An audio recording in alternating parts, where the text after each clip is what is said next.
పెద్దలారా, మిత్రులారా అందరికీ నమస్తే. ఇది బడ్జెట్‌కి సంబంధించిన అంశాలు మీ దృష్టికి తీసుకొచ్చే ప్రయత్నం చేస్తాను. కేంద్ర ప్రభుత్వం 2026 ఫిబ్రవరి 1వ తారీఖు నాడు ఈ బడ్జెట్‌ని ప్రవేశపెట్టారు. ఈ బడ్జెట్టు, ఈ పారిభాషిక పదాలన్నీ సామాన్య ప్రజలకు అర్థం కావు. సో, జనరల్‌గా ఒక కుటుంబాన్ని, ఒక కుటుంబం జనరల్‌గా పట్టణ ప్రాంతాల్లో ఉండేవాళ్ళు నెలకి ఎంత ఖర్చవుతుంది, ఎంత ఆదాయం వస్తుంది, ఎంత ఖర్చవుతుందనేది. అదే గ్రామీణ ప్రాంతాల్లో అగ్రికల్చర్ బేస్డ్‌గా ఉంటది కాబట్టి సంవత్సరానికి ఎంత ఆదాయం వస్తుంది, ఎంత ఖర్చవుతుంది. ఏమైనా పొదుపు ఉంటుందా? మిగిలిన దాంట్లో ఏమన్నా చేయగలుగుతున్నాం, అప్పులు చేస్తున్నాం. ఇది ఒక కుటుంబానికి ఎట్లయితే బడ్జెట్ ఉంటుందో, ఆ కుటుంబం ఆదాయ వ్యయాలకు సంబంధించిందే బడ్జెట్ అని మనం చెప్పొచ్చు. ఇదే తెలంగాణ రాష్ట్రానికి గాని, భారతదేశంలోని 29 కేంద్రపాలిత ప్రాంతాలకు గాని, అదేవిధంగా కేంద్రానికి అన్ని రాష్ట్రాలు, కేంద్రపాలిత ప్రాంతాలు కలిపి ఉన్నటువంటి 29 రాష్ట్రాలు, 9 కేంద్రపాలిత ప్రాంతాల బడ్జెట్ కలిపి ఇందులో ఉంటది. సో, బడ్జెట్ అంటే అదే అని తెలియజేసుకుంటూ కొన్ని కీ పాయింట్స్ మీ దృష్టికి తీసుకొచ్చే ప్రయత్నం చేస్తాను. Artificial intelligence మోగుతుంది. సో, మరి మానవ వనరుల్ని కడుపు మీద కొట్టకుండా ముందుకెళ్లాల్సిన అవసరం అయితే ఉన్నదనేది ఈ సందర్భంగా నేను తెలియజేస్తా ఉన్నాను. సో, రేర్ ఎర్త్ మినరల్స్ కారిడార్‌ని ఏర్పాటు చేయటం, 2047 నాటికి డేటా సెంటర్లు, ట్యాక్స్ హాలిడే, మూలధన వ్యయం చెల్లింపులు, వీటికి సంబంధించి నిర్మాణ, తయారీ రంగాలకు ప్రోత్సాహం, సెమీ కండక్టర్ పరిశ్రమకు 40,000 కోట్లు, సో 2,00,000 కోట్లు తగ్గినటువంటి పన్ను వసూళ్లు, పథకాల కేటాయింపుల్లో ఏదైతే ఉందో కోతలు సహజమే అది. సో, 9వసారి బడ్జెట్ ప్రవేశపెట్టిన ఆర్థిక మంత్రి నిర్మలా సీతారామన్ అక్క. సో, మన తెలుగు ఆడబిడ్డే. సో, బడ్జెట్ మొత్తం 53,47,315 కోట్లుగా తెలంగాణ భారతదేశ బడ్జెట్ మనకు కనిపిస్తూ ఉంది. సో, ఇందులో పెరిగేవి దాటుకొచ్చినప్పుడు ఖరీదైన వాచీలు, ఆల్కహాలు, కాఫీ మిషన్లు, వీడియో గేమ్స్, విడిభాగాలు, అమ్మోనియం నైట్రోపాస్పేట్ ఫెర్టిలైజర్స్, అంటే ఇందులో ప్రధానంగా ఖరీదైన వస్తువులతో పాటు ఆల్కహాల్‌కి పెంచాల్సిందే. కాపీ మిషన్‌లు ఈ ట్రెండ్ నడుస్తూ ఉంది. గేమ్స్ అంటే ట్రెండ్ నడుస్తుంది. పిల్లలు కంప్యూటర్ ఇటువైపు వస్తున్నారు. అగ్రికల్చర్‌కి సంబంధించి ఇది కనిపిస్తూ ఉంది. ఇక తగ్గే వస్తువులకు సంబంధించి 17 రకాల క్యాన్సర్ మహమ్మారి పెట్టి పీడిస్తుంది. 17 రకాల క్యాన్సర్ ఔషధాలకు సంబంధించి 7 అరుదైన వ్యాధుల ఔషధాలు, ఆహారం, విదేశీ పర్యాటక ప్యాకేజీలు, విదేశీ విద్య, మైక్రోవేవ్ ఓవెన్స్ విడిభాగాలు, లెదర్ ఉత్పత్తులు, క్రీడా పరికరాలు, సోలార్ గ్లాస్ తయారీలు, వీటికి సంబంధించి రేట్లు తగ్గినట్టుగా, అంటే పన్నులు తగ్గించినట్టుగా మనకి పన్నులు తగ్గించినట్టుగా మనకు కనపడతా ఉంది. నరేంద్ర మోడీ ఏమంటున్నాడంటే, ఇది కేంద్ర బడ్జెట్ చారిత్రాత్మకం, 145 కోట్ల మంది ప్రజలకి ఆకాంక్షలు ప్రతిబింబిస్తుంది, వికసిత్ భారత్కి ఇది లక్ష్యంగా పనిచేస్తుందని చెప్పేసి, సో 9వసారి నిర్మలా సీతారామన్ బడ్జెట్ ప్రవేశపెట్టడం స్వాగతిస్తున్నామని చెప్పి, మేక్ ఇన్ ఇండియా వైపు, ఆత్మనిర్భర భారత్ వైపు బడ్జెట్ ఊతమిస్తుందని, సంస్కరణలకి సూపర్ ఫాస్ట్ ఎక్స్ప్రెస్ లాగా ప్రయాణం చేస్తుందని చెప్పేసి ప్రధానమంత్రి నరేంద్ర మోడీ చెప్తా ఉన్నాడు. ఇది సంక్షోభాలపై పట్టింపు ఏదనే సందర్భంలో దేశంలో వాస్తవ సంక్షోభాలను కేంద్ర బడ్జెట్ పట్టించుకోవట్లేదు. యువతకు ఉద్యోగాల్లో తయారీ రంగం పతనమైపోతుంది. రైతులు తీవ్ర ఇబ్బందుల్లో ఉన్నారు. పెట్టుబడిదారులు తమ పెట్టుబడులు ఉపసంహరించుకుంటా ఉన్నారు. కుటుంబాల గృహ పొదుపు తగ్గిపోయింది. ప్రపంచ దేశాల నుంచి ఎదురుదెబ్బలు తగులుతున్నాయి అని ప్రతిపక్ష నాయకుడు లోక్సభలో ఏఐసిసి మాజీ అధ్యక్షుడు రాహుల్ గాంధీ చెప్తా ఉన్నాడు. ఇది అధికార ప్రతిపక్ష వాదనలకు సంబంధించి 2026 కేంద్ర బడ్జెట్కి సంబంధించిన అంశాలు. ఇది కేంద్ర బడ్జెట్ అయినా ఉమ్మడి ఖమ్మం జిల్లా వాసిగా నేను ఇక్కడ చెప్పదలుచుకున్నాను. బయ్యారం ఉక్కు పరిశ్రమ దాని మీద హామీ లభించలేదని, రైల్వే ప్రాజెక్టు నిర్మాణం లేదని, గోదావరి శుద్ధి ప్రస్తావన లేదని ఉమ్మడి జిల్లా వాసులకు సంబంధించి అభిప్రాయాలు వ్యక్తం అవుతూ ఉన్నాయి. సో, ఇది ఉమ్మడి జిల్లాలకు సంబంధించినటువంటి పరిస్థితిగా నేను ఇక్కడ చెప్పదలుచుకున్నాను. సో, ఇట్లాంటి పరిస్థితులు ఉన్నాయి ఉమ్మడి జిల్లాకి. సో, దేశ బడ్జెట్ అటువైపు పెడదాం. సో, ఇప్పటికే చెప్పినట్టుగా 17 రకాల ఔషధాలపై, షుగరు, క్యాన్సరు, కొన్ని రకాల రేర్ డిసీజెస్కి సంబంధించి 17 రకాల ఔషధాలకు సంబంధించి ఇప్పటికే రేట్లు తగ్గించినట్టుగా మనకు కనిపిస్తూ ఉంది. జిల్లాకు ప్రత్యేక బాలికల వసతి గృహానికి సంబంధించి మనకి ఇక్కడ కనిపిస్తూ ఉంది. సో, కొబ్బరి ఉత్పత్తులకు ప్రోత్సాహం ఇచ్చినట్టుగా మనకు కనపడతా ఉంది. జీడి మామిడి, కోకో వాటికి ప్రోత్సాహం ఇచ్చినట్టుగా, సాగు చేసే వాళ్ళకి కొంత ఇది చేసినట్టుగా మనకు కనపడతా ఉంది. సో, సామాన్యులకి ఇది అంత ఉపయోగం లేదని చెప్పేసి కార్పొరేట్ల బడ్జెట్ అని వామపక్షాలు. సో, జిల్లాకి నిష్ప్రయోజనం, రాష్ట్రానికి నిష్ప్రయోజనం అని చెప్పేసి సిపిఎం పార్టీ. సో, ఎవరు మాట్లాడినా కూడా వికసిత భారత్ అని చెప్పేసి దానికి బాటలు పడుతుందని చెప్పేసి బీజేపీ లీడర్స్ మాట్లాడుతున్న సందర్భాన్ని మనం చూస్తూ ఉన్నాం. మరిన్ని వివరాలు లోపలికి వెళ్ళి తెలుసుకుందాం. అవి చెప్పబోతున్నాను, మీ దృష్టికి తీసుకొస్తాను. సో, నిర్మలా సీతారామన్ అక్క బడ్జెట్ నక్సలిజాన్ని ఎదుర్కోవడానికి సంబంధించి 20% నిధులు పెంచినట్టుగా మనకు కనిపిస్తూ ఉంది. సో, అయితే ఓవరాల్గా భారతదేశ బడ్జెట్కి సంబంధించిన రెవెన్యూ వసూళ్ళు, మూలధన వసూళ్ళు, మొత్తం వసూళ్ళు, మొత్తం ఇట్లా మనకి ప్రధానంగా 6 అంశాలు మనకు కనపడతా ఉంది. 2024, 2025, 2025, 2026 ఇట్లా మనకి కనిపిస్తా ఉంది. 2025, 2026, 2026, 2027. సో, అంచనా వ్యయంగా ఇవన్నీ మనకు కనిపిస్తున్నాయి. రెవెన్యూ వసూళ్లకు సంబంధించి వచ్చినప్పుడు డేటా చెప్పాల్సొస్తే 30,36,619 కోట్లు.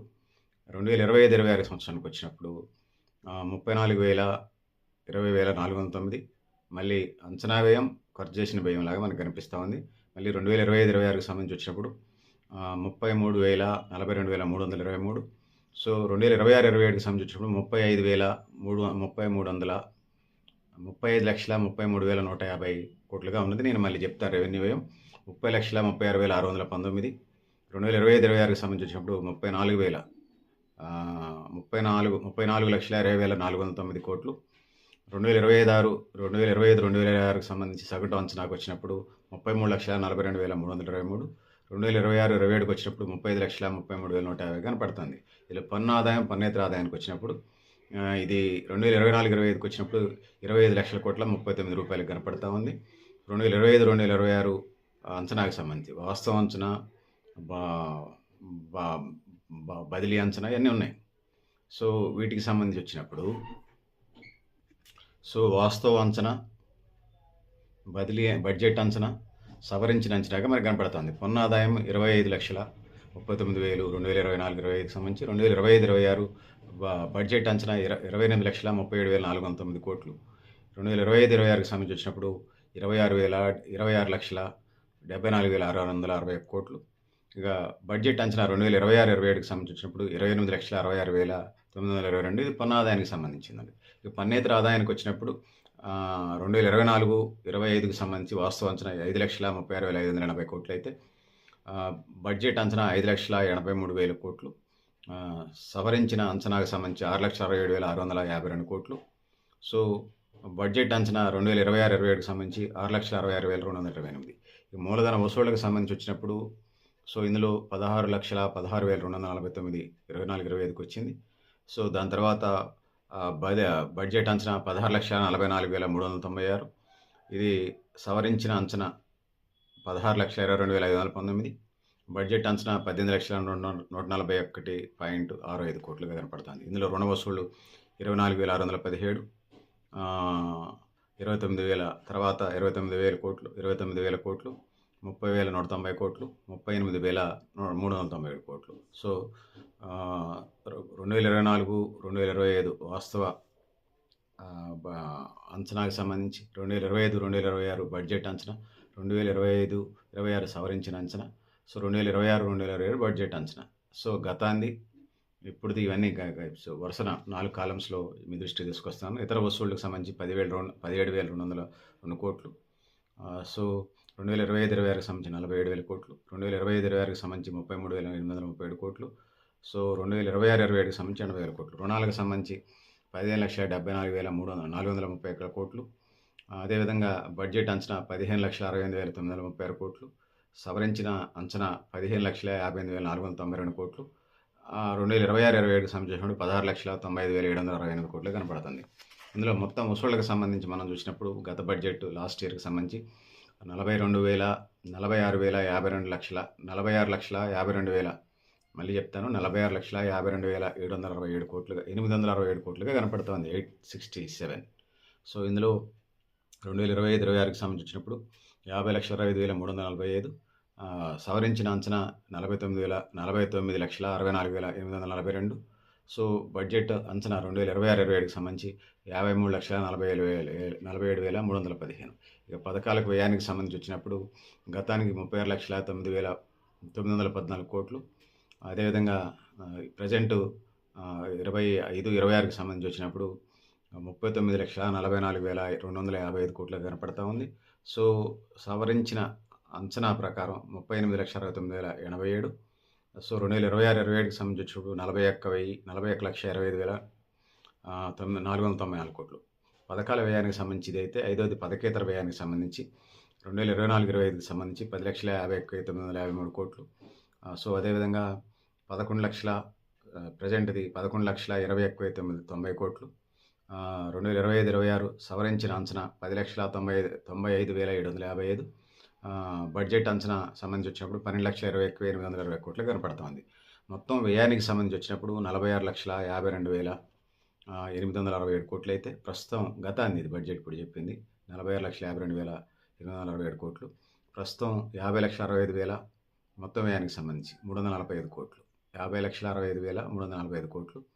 సో ఇందులో 2025-26కి సంబంధించి 49,64,842 కోట్లు. సో ఇందులో 2026-27 రాబోయే సంవత్సరానికి సంబంధించి 53,47,315 కోట్లు కనపడుతుంది. ఇందులో రెవెన్యూ లోటు 5,64,296 కోట్లు. 2025-26కి సంబంధించి రెవెన్యూ లోటుకు సంబంధించి ప్రస్తుతం 5,23,846 కోట్లు. సవరించిన అంచనా 5,26,766 కోట్లు 64 కోట్లు 764 కోట్లు 5,26,764 కోట్లు. బడ్జెట్ అంచనాకు సంబంధించి 5,92,344 కోట్లుగా మనకి ఇక్కడ కనపడతా ఉంది. ద్రవ్యలోటు 8వ కాలం 15,74,430 కోట్లు. సో బడ్జెట్ అంచనా 15,68,936 కోట్లు. సవరించిన అంచనా 15,58,492 కోట్లు. 2026-27కి సంబంధించి 16,95,768 కోట్లకు కనపడుతుంది. ఇందులో మనకి 8 కనబడుతున్నాయి. బ్రీఫ్గా చెప్పాల్సి వస్తే రెవెన్యూ వసూళ్ళలో పన్నాదాయం, పన్నేతర ఆదాయం, మూలధన వసూళ్ళు, రుణ వసూళ్ళు, ఇతర వసూళ్ళు, రుణాలు, 3వది మొత్తం వసూళ్ళు, 4వది ప్రభుత్వ పథకాల వ్యయం, 5వది ప్రభుత్వేతర పథకేతర వ్యయం, 6వది మొత్తం వ్యయం, 7 రెవెన్యూ లోటు, 8 ద్రవ్య లోటుగా ఇక్కడ మనకు కనపడతా ఉంది. సో 85 నిమిషాల పాటు బడ్జెట్ ప్రసంగం కొనసాగినట్టుగా, అంటే సుమారు 85 నిమిషాలు సాగినట్టుగా, ఉదయం 11 గంటలకు ప్రారంభమైనటువంటి బడ్జెట్ 12:25కి ముగిసినట్టుగా నిర్మలా సీతారామన్ గత ప్రసంగాల నిడివిని పరిశీలిస్తే చాలా వరకు ప్రసంగాలు 90 నుంచి 120 నిమిషాల వరకు కొనసాగినట్టుగా మనకు కనిపిస్తాయి. 2020 బడ్జెట్లో ఆమె కెరీర్లోనే కాకుండా దేశ చరిత్రలోనే అత్యధిక సుదీర్ఘకాలం బడ్జెట్కి సంబంధించి ప్రవేశపెట్టినట్టుగా రికార్డు ఉన్నది. ఆ బడ్జెట్లో 2 గంటల 40 నిమిషాల పాటు మాట్లాడారు. 2024 ప్రవేశపెట్టిన బడ్జెట్లో మధ్యంతర బడ్జెట్లో కేవలం 56 నిమిషాలను కంప్లీట్ చేశారు. సో 2025 బడ్జెట్కి సంబంధించి 1 గంట 14 నిమిషాల పాటు. 2019 ఆర్థిక మంత్రిగా తొలి బడ్జెట్ ప్రసంగం 2 గంటల 17 నిమిషాలు. ఇప్పుడు ఎన్నికలు ఏం లేవు కాబట్టి ప్రశాంతంగానే ఉంటుంది. ఎంపీ ఎన్నికలు మళ్ళీ ఎప్పుడో 3-4 ఏళ్ళకి కదా. ఇది పరిస్థితి. పెద్దలారా మిత్రులారా, వికసిత భారత్ వైపు అడుగులేస్తామని చెప్పేసి ఆర్థిక మంత్రి నిర్మలా సీతారామన్ అక్క ఆ విధంగా చెప్తా ఉన్నది. నక్సలిజానికి సంబంధించి వచ్చినప్పుడు బడ్జెట్ 3,610 కోట్లు కేటాయించారు. ఇది గత ఆర్థిక అంచనాల కంటే ఎక్కువగా కనపడతా ఉంది. 3,006 కోట్ల నుంచి 3,610 కోట్లకి పెంచినట్టుగా, ఇది 20% పెంచినట్టుగా. సో మార్చి 31 నాడు దేశంలో నక్సలిజాన్ని తుడిచిపెట్టాలన్న సంకల్పంలో కేంద్ర హోంమంత్రిత్వ శాఖ ఉన్నట్టుగా గతంలో మనం అమిత్ షా మాట్లాడినప్పుడు మనకు అర్థమవుతుంది. సో ఆత్మనిర్భర భారత్కి సుంకాలు వేయాల్సి వస్తే వేస్తాం, తగ్గించాల్సి వస్తే తగ్గిస్తామనే పద్ధతిలో ఉన్నది. సో మూలధన వ్యయానికి 12.21 లక్షల కోట్లు కేటాయించారు. లాస్ట్ ఏడాదితో పోలిస్తే ఇది 8%, అంటే దాదాపు 1,00,000 కోట్లు పెంచినట్టుగా మనకు అనిపిస్తూ ఉంది. సో ఇది పరిస్థితి పెద్దలారా మిత్రులారా. సో దాంతో పాటుగా రేర్ ఎర్త్ సంబంధించింది యూనివర్సిటీలు పెట్టడం, దాన్ని ముందుకు పోయే ప్రయత్నం చేయటం. సో సింథటిక్, లెదరు, జౌలి, ఫుట్వేర్ ఉత్పత్తులు ఎక్స్పోర్ట్ గడువు 6 నెలలకు మించితే దాని ట్యాక్స్లు పెంచడం. అదేవిధంగా 10,000 కోట్లు ఖర్చు చేయాలని చెప్పేసి రాబోయే కాలంలో కంటైనర్లు వాటికి సంబంధించి ఆలోచన చేస్తుంది. ఇక బయో ఫార్మా మ్యానుఫ్యాక్చరింగ్ హబ్ ఏర్పాటుకు 10,000 కోట్ల బడ్జెట్. సో టెక్స్టైలు, మెగా టెక్స్టైల్ పార్కులకి ప్రతిపాదనలు, స్వదేశీకి ప్రాధాన్యత ఇవ్వటం, ఆరోగ్య రంగానికి మెడికల్ హబ్బులు, ఆయుర్వేదిక సంస్థలను ప్రోత్సహించడం, ఇవన్నీ మనకి కనపడతా ఉన్నాయి. సో బడ్జెట్ కొద్దిగా ఓరడు కల్పిస్తున్నట్టు కూడా మనకు అనిపిస్తూ ఉంటుంది. సో దీన్నే సర్వస్వం అని మాట్లాడు. స్టాక్ మార్కెట్కి సాటిస్ఫైగా లేవు, పెదవిరిచినట్టుగా కనపడతా ఉంది. సెన్సెక్స్ 2,400 పాయింట్లు పడిపోయింది. ఇందుకు కారణం ఫ్యూచర్ అండ్ ఆప్షన్ ట్రేడింగ్ నిరుత్సాహపరుస్తానని చెప్పేసి ఎక్స్పర్ట్స్ చెప్తా ఉన్నారు. ఇది పరిస్థితి షేర్ మార్కెట్కి సంబంధించి. ఇక దేశీయ కంటైనర్లకు సంబంధించి 10,000 కోట్లు బడ్జెట్ కేటాయించారు. సో ఇందులో మొత్తం ఖర్చుకు సంబంధించి భౌగోళికంగా, రాజకీయంగా, వ్యూహాత్మకంగా ముందుకెళ్లే పరిస్థితి కనపడుతుంది. విదేశీ వాణిజ్యం దెబ్బతినటం ఖాయం, అంటే స్వదేశీని ప్రోత్సహించడం మనకు కనపడుతుంది. తయారీ రంగానికి సంబంధించి సో 95% వాణిజ్యం మీద, నౌకాయానం వాణిజ్యాల్లో మనం ఇది డెవలప్మెంట్ సాధించాలి. సో ఆ విధంగా ముందుకు పోతున్న పరిస్థితి మనం చూస్తున్నాం. ఆరోగ్యానికి 1,00,000 కోట్ల పైగా ఖర్చు చేస్తున్నారు. వైద్యానికి కేటాయింపులు ఏదైతే ఉన్నదో 2025-26లో 94,625 కోట్లు సవరించిన అంచనా అయితే, అది 2026-27కి వచ్చేసరికి 1,04,599 కోట్లు కేటాయించడానికి మనకు అర్థమవుతా ఉంది. సో జాతీయ ఆరోగ్య మిషన్కి 39,390 కోట్లు కేటాయించారు. ఆరోగ్య మిషన్కి సంబంధించి స్వయం ప్రతిపత్తి గల ఆటానమస్గా ముందుకు తీసుకెళ్లే ప్రయత్నం. ఆయుష్మాన్ భారత్కి సంబంధించి ప్రధానమంత్రి జన ఆరోగ్య యోజన పథకానికి సంబంధించి 9,500 కోట్లు ప్రతిపాదించారు. ప్రధానమంత్రి ఆయుష్మాన్ భారత్ హెల్త్ ఇన్ఫ్రాస్ట్రక్చర్కి సంబంధించి 4,200 కోట్లు కేటాయించినట్టుగా మనకు కనపడతా ఉంది. సో రెవెన్యూ లోటు ప్రత్యేక గంటలు అవసరం లేదు, ఖర్చులు తగ్గట్టు సంపాదించే శక్తి ముందుకెళ్లాలనే పరిస్థితి కనపడుతుంది. జీఎస్డీపీలో ద్రవ్య రేటు 3% పెంచకూడదని కేంద్ర పన్నుల వాటా రాష్ట్రాలకు 41% వాటా ఆమోదించింది ప్రభుత్వం. లోక్సభలో ఆర్థిక మంత్రి ప్రతిపాదనలు చేశారు. సో అంశాల వారికి 16వ ఆర్థిక సంఘానికి సంబంధించి వచ్చినప్పుడు 2011 జనాభా లెక్కల ప్రకారం 17.5%, జనాభా నియంత్రణ పనితీరు 10%, రాష్ట్ర విస్తీర్ణం 10, అటవీ విస్తరణ 10, అదేవిధంగా తలసరి ఆదాయం 42.5, పన్ను జీడిపి నిష్పత్తి 10, మొత్తం 100%గా ఇది మనకి కనపడతా ఉంది. కేంద్ర పన్నులో ముఖ్యమైన రాష్ట్రాలకు దక్కనున్న వాటా సంబంధించి వచ్చినప్పుడు సో తెలంగాణకి 2.174, ఏపీకి 4.217, ఉత్తరప్రదేశ్కి 17.62, బీహార్కి 9.94, మధ్యప్రదేశ్కి 7.35, పశ్చిమ బెంగాల్కి 7.21గా పన్నులు వాటా అందే పరిస్థితి మనకు కనపడుతుంది. గ్రామీణ ఉపాధి హామీకి సంబంధించి వచ్చినప్పుడు దేశవ్యాప్తంగా 125 రోజులు పని దినాలు కల్పించాలని చెప్పేసి VBG Ramji Viksit Bharat guarantee for Rozgar Ajeevika mission Gramin పథకానికి సంబంధించి 2026-27 బడ్జెట్లో 95,692.31 కోట్లు మనకి కేటాయించినట్టుగా మనకి అర్థమవుతా ఉంది. సో పెండింగ్ పనులు పూర్తి చేసి దీనికి 30,000 కోట్లు బడ్జెట్ ప్రతిపాదన చేశారు. ఉడాన్కి సంబంధించి దేశంలో చిన్న నగరాలకు విమాన సర్వీసులు అందించే కార్యక్రమం 550 కోట్లు కేటాయించారు. సో ఆ వైపుగా దేశం ముందడుగు వేస్తున్నట్టుగా మనకు కనపడతా ఉంది. 344 కోట్లు ఇప్పటికే ఖర్చు చేరింది. తాజా బడ్జెట్ 550 కోట్లు కేటాయించారు. ప్రాంతీయ అనుసంధానంతో 2016 ప్రవేశపెట్టిన ఈ పథకాన్ని గతంతో పోలిస్తే నిధులు కేటాయింపు తగ్గినట్టుగా మనకు కనిపిస్తూ ఉంది. సో మనం చూసుకున్నప్పుడు ఐటీ టెలికాం రంగాలకి 2025 బడ్జెట్ అంచనా సవరణ అంచనా తగ్గిన శాతం నేను ఇప్పుడు చెప్తాను.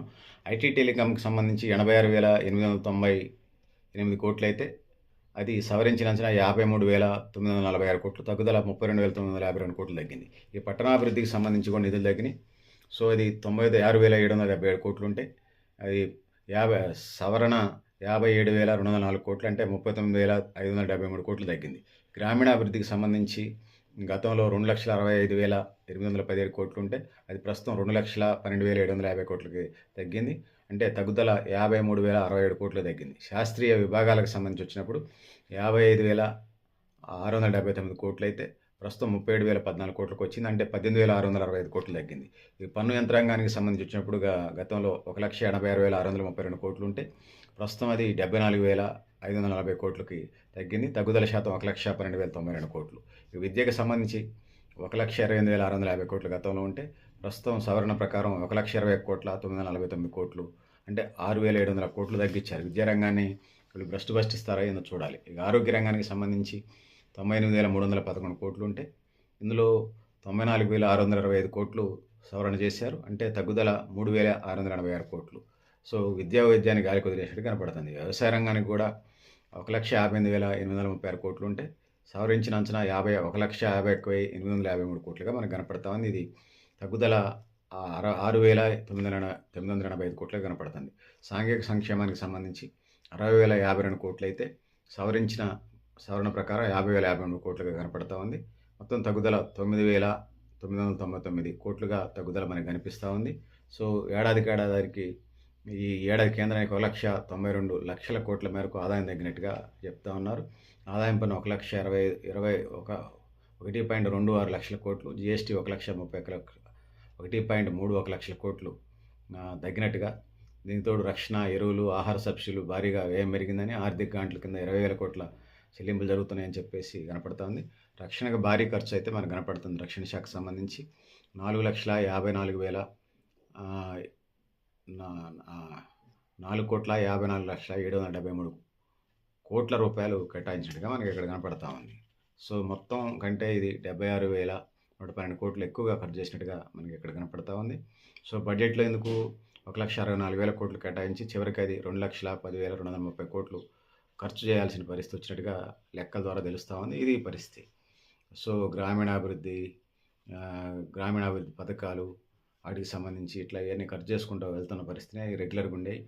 సో ట్యాక్స్ కొన్ని ఫట్ అవుతున్నాయి, కొన్ని హిట్ అవుతున్నాయి. జిఎస్టీలో 2.5 లక్షల కోట్ల పైగా ఆదాయం పడిపోయిందని corporation tax, customs tax, excise శాఖలకు సంబంధించినటువంటివి కూడా కార్పొరేషన్ ట్యాక్స్ 20,000 కోట్లు, కస్టమ్స్ 18,290 కోట్లు, ఎక్సైజ్ పన్ను 19,550 కోట్లు ఆదాయం పెరిగింది. ఆదాయం తగ్గిన ఆర్బీఐ ప్రభుత్వ బ్యాంకుల నుంచి కేంద్రానికి రావాల్సిన డివిడెంట్లు అంచనా వేసినటువంటి వాటికంటే 50,000 కోట్లు కాస్త పెరగటం కొద్దిగా హ్యాపీగా ఫీల్ అవుతున్నట్టుగా ప్రభుత్వం ఉంది. ఇల్లు రోడ్లకు మునిచాయి. సో ప్రజలకు అవసరమైంది 10 కోట్ల ఇల్లు అవసరం ఉంది. సో గ్రామీణ పేదల కుటుంబాలకు సంబంధించి ప్రధానమంత్రి ఆవాస్ యోజన గ్రామీణ పథకానికి సంబంధించి బడ్జెట్లో 54,832 కోట్లు నేలకు గీరుకోవడానికి సరిపోవు. సో ఒక పథకం కోతలకు సంబంధించినటువంటి పరిస్థితి మనకు కనపడతా ఉంది. సో 17,000 కోట్లు మాత్రమే దేనికి సంబంధించి నీటి పదాలకు 17,000 కోట్లు అంటే ఒక జిల్లాకే సరిపోవు, అంటే ఒక రాష్ట్రానికే సరిపోవు. గ్రామీణ రోడ్లు ఇదే పరిస్థితి ఉన్నది. పిఎంజిఎస్వై పథకానికి కూడా ఇదే పరిస్థితి ఉన్నది. 19,000 కోట్లు కేటాయించినట్టుగా మనకు కనపడతా ఉంది. సో బడ్జెట్లో వీటి అమలుకి సంబంధించి ప్రశ్నార్థకంగా ఉన్నది వీటికి సంబంధించి పరిస్థితి.